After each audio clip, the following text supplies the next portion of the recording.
eti yagoswa Mampong kontonti de se obo hia kuma me wa Mampong Apesemakahene ewa ha me wa Mampong Apesemakahene me ya me yonko Mampong Apesemakahene wana ma mehu se ene de won ma na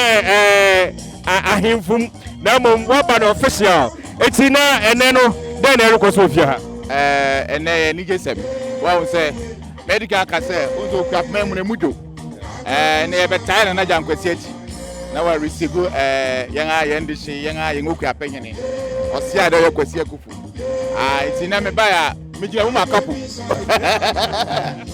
aka mi be sese ona cross baada meji amu ma owura samia oku me half man on ene so benkum ujira mu ma benkum ara ebe boa se Adonteng fu be boa mo say October jankwasi ye hina obi abu no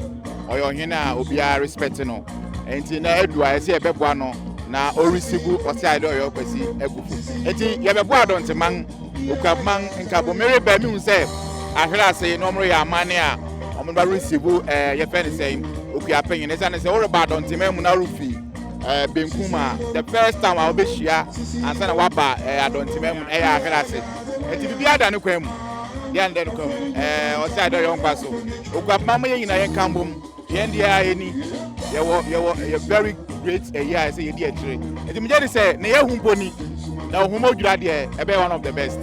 right that's eti nana Apesemaka nana Yirenkyi audika ono ye Mampong Apesemakahene ono na ye ne twetwe komo nana ye da ase okay